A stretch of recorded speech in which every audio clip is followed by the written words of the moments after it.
Bonjour à tous. La vidéo que vous allez voir tout de suite maintenant est un sujet sérieux puisque ça traite du vol. Nous allons vous partager les 5 erreurs que nous avons commises et qui ont entraîné le cambriolage de notre véhicule. Cela dit, si vous avez des expériences ou des conseils, des astuces à partager, n'hésitez pas à les mettre en commentaire, c'est important pour nous et pour toutes les personnes qui n'ont pas effectivement encore été cambriolées et qui aimeraient l'éviter. Voilà, c'est tout ce qu'on avait à dire, c'est parti. A tout de suite. Salut la France. Bon, y en a qui sont déjà au courant, d'autres pas. Il s'est passé qu'on s'est fait cambrioler il y a peu de temps, on était à Milan, on s'en fout de l'endroit. Du coup on a décidé de faire cette vidéo puisque après réflexion on s'est rendu compte qu'on avait commis pas mal d'erreurs de prudence, hein, voilà, l'euphorie du moment, etc. Donc on va essayer de vous expliquer les erreurs en tout cas qu'on a commises nous et qu'il faudrait éviter de commettre. Il y en a sûrement d'autres, nous on les a résumées en 5 erreurs et on va vous en faire part. Pour le reste, ben voilà, les fameuses 5 erreurs, c'est parti. Voilà. 5 erreurs à ne pas commettre. Alors, le premier point, et ce que nous on n'a pas du tout fait, c'est écouter son intuition. Peu importe le spot, peu importe comment vous l'avez trouvé, aussi sécurisé qu'il puisse paraître, si vous avez le moindre doute, une des personnes qui est avec vous qui ne le sent pas, privilégiez de partir et de trouver un autre spot parce que nous, quand on est arrivé dans ce fameux quartier à Milan, on trouvait que les gens nous regardaient assez bizarrement avec notre gros véhicule, qu'il y avait pas mal de choses qui faisaient qu'on ne se sentait pas forcément en sécurité, des gens qui regardaient à l'intérieur du camion, etc. Et on ne s'est pas écouté, on a préféré rester sur place par l'euphorie du moment, parce qu'on avait envie d'aller visiter la ville, de sortir un peu. C'était la première grosse ville qu'on faisait. Et du coup, voilà, on a trouvé un spot rapide. On s'est dit, c'est pas grave, oh, on est en ville, on a un gros camion, on est français, normal que les gens regardent, c'est surtout toi qui as eu la bonne intuition. Et résultat, bon bah voilà, comme tu dis, l'euphorie du moment, on a voulu aller plus loin. Voilà. Grosse erreur. Point numéro 2. Si vous utilisez des applications pour trouver des spots pour le soir, comme nous on a pu le faire, faites gaffe. Il s'avère que sur l'application qu'on utilisait, le téléphone de Mel n'avait pas de compte, ce qui fait qu'on n'avait pas accès à tout sur les petits posts. Donc on n'avait pas accès notamment aux commentaires laissés par les gens qui ont testé le spot. Donc ce qui fait que quand on s'est retrouvé après à la gendarmerie pour déclarer notre perte, moi j'ai pu avoir accès aux commentaires sur mon téléphone et on s'est rendu compte que en fait on n'était pas les premiers à se faire voler. Donc lisez bien tout, hein, tout, même les commentaires, et créez-vous des comptes sur certaines applications pour pouvoir justement lire les commentaires. L'application c'était Park4Night, donc au final cette application semble plutôt probante quant aux commentaires, vu que si on avait vu ces commentaires on ne se serait pas posé à cet endroit et peut-être, avec des surfaits le monde, mais peut-être on ne se serait pas fait cambrioler justement. Point numéro 3. Point numéro 3. Vas-y. Alors, l'idée, c'est que nous, dans le spot où on était, on se sentait plutôt en sécurité. C'était un endroit, on aurait dit une zone de bureau, etc. Le seul problème, c'est que notre parking n'était pas du tout éclairé. On était dans un petit coin, dans le noir, sans trop de caméras de surveillance, choses comme ça. Donc ça, c'est un truc que vous ne pouvez pas négliger.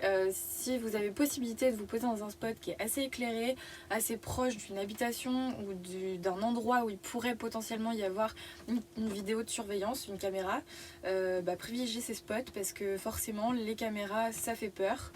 Pour les cambrioleurs et les choses comme ça. On augmente nos chances d'avoir des lumières, d'avoir des caméras, d'avoir de la visibilité, d'avoir du monde. Et ce qui fera qu'un cambrioleur potentiel n'ira peut-être pas jusqu'à fracturer le véhicule comme ça peut nous arriver, puisque justement on est presque en plein jour, il y a de la lumière, il y a tout ce qu'il faut. Le point numéro 4. Nous on a fait une gaffe, c'est-à-dire que quand on est arrivé à l'endroit où on voulait se poser pour la nuit, on voulait absolument bricoler 2-3 petites choses sur nos ordinateurs avant. Ce qui fait que on n'a pas fait attention, on avait peut-être les fenêtres ouvertes, etc. Du coup essayez en tout cas de ne pas d'essayer d'être en fait caché, c'est triste à dire, mais évitez de montrer si vous avez des outils informatiques, des outils vidéo, des choses comme ça. Évitez de les mettre malheureusement en avant, même quand vous utilisez chez vous, dans votre logement, en tout cas dans votre camion, puisque un œil qui passe, oh dis donc, tiens, il y a de l'informatique, tiens, il y a de la vidéo, voilà. Ça peut être intéressant, ça se revend bien. Bref, erreur à ne pas commettre, donc prenez soin de vos calfeutries, c'est triste, mais c'est comme ça, pour vous protéger. Pensez à cacher vos papiers ou les prendre avec vous, vos appareils, etc. Enfin tout ce qui a de la valeur pour vous. Si vous avez les moyens de les cacher et à chaque fois de les cacher ou de les prendre avec vous, ça pourrait être que mieux. C'est la chose qu'on n'avait pas faite nous. Le plus important, ça reste les papiers quand même. Parce que nous, on a eu de la chance, Oui, on le ne plus les a pas fait important, piquer. C'est triste à dire, c'est du matériel, donc les papiers dans un coin vraiment safe ou avec vous. Et le reste, oui, essayer de les cacher, quoi, ou emmener-les avec vous, ça c'est si on peut. C'est vrai que quand on va boire un coup, qu'on va peut-être sortir, on n'a pas trop envie d'emmener son ordi avec nous. Donc là, trouver une cachette, il y en a plein. Dans chaque véhicule, il y a moyen de trouver un faux fond, quelque chose, un endroit où le stocker.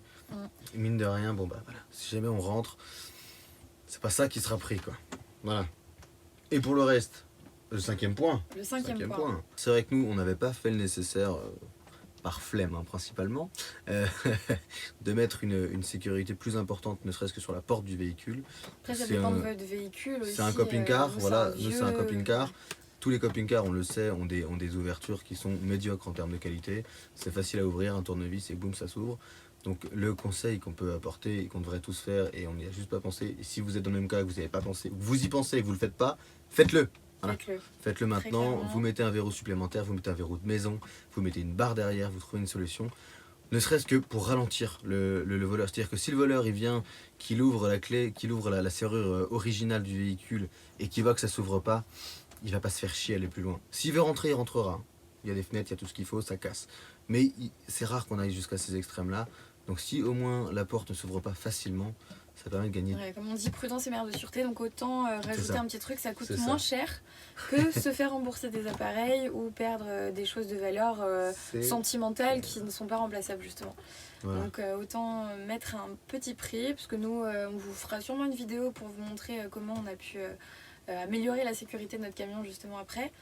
Mais dans l'idée, ça nous a coûté, je crois, maximum 15 balles. Ouais, 15 euros, 30 euros maximum. Ça permet de maximiser effectivement, diminuer en tout cas le risque qu'on rentre chez vous. Et même pour vous, quand vous sortez, l'esprit est plus tranquille. C'est rien que ça, quoi. C'est ça. Être un peu serein. On va aller dans d'autres grosses villes. Vous allez sûrement vous aussi dans des grosses villes. Ou si vous n'allez pas, vous irez peut-être. Et c'est que ce soit en camion, en voiture, n'importe quoi, ça marche pour tout le monde d'ailleurs. Et pas forcément dans les grosses villes, on peut se faire voler partout. Voilà.